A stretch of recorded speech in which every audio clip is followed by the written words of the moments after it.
SimCity was released for the Super Nintendo in August of 1991 and was one of the Super Nintendo's launch titles.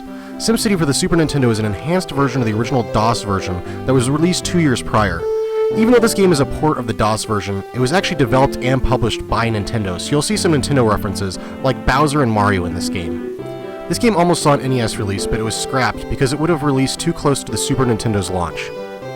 Of the large number of versions of this game, the Super Nintendo version was the most different. This version includes graphical upgrades that change according to what season it is, has civic reward buildings, more scenarios, and a city advisor named Dr. Wright based on the appearance of the game's creator, Will Wright.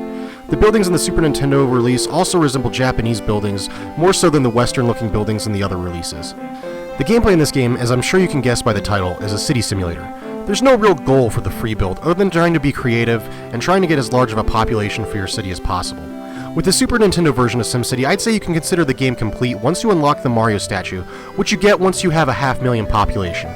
Even if you cover every square inch of the map though, it's amazingly hard to pull off. Unfortunately, if that high population is your goal, you're going to have to systematically lay out all of your buildings for maximum population potential, which makes the game feel like more of a chore than an exercise in creativity.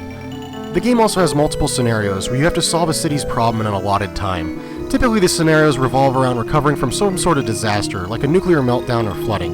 Many of the scenarios are based around real-life disasters that have actually happened, such as the San Francisco earthquake of 1906, which destroyed 80% of the city. Despite this game being originally made with a mouse and keyboard in mind, it doesn't play bad with the Super Nintendo's controller. Since this game was a release title, they hadn't quite standardized what button does what yet, so instead of hitting A or Y to go back in the menus, you hit X.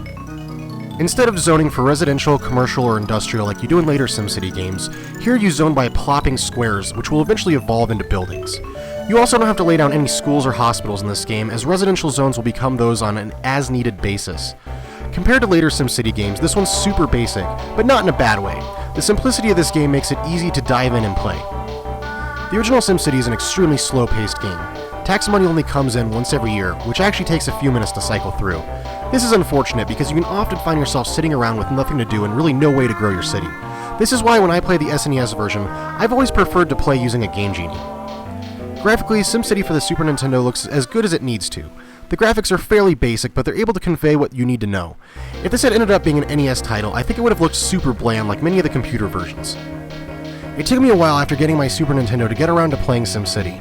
As a kid, I thought the box art looked bland, and we all know how much box art could tell you about gameplay back then. After finally playing it at a friend's house, I fell in love with SimCity, which has held true to today. I have no idea how many hours I've logged on all the SimCity games, and I don't think I'd like to know. I will admit though, after playing SimCity 4 and SimCity 2013, it is a little hard to go back to the original for a long session. Both of the new titles are so much more complex and engaging and don't require cheats for them not to be boring.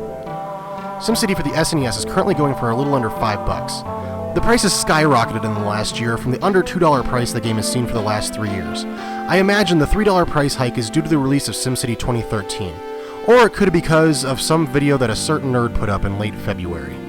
SimCity for the Super Nintendo is a super solid game and was so good it spun off a million other Sims games in the 90s. I would highly recommend it to anyone who hasn't tried it, although if you're looking for a sim game to actually sit down and play, I'd recommend playing one of the newer SimCity releases.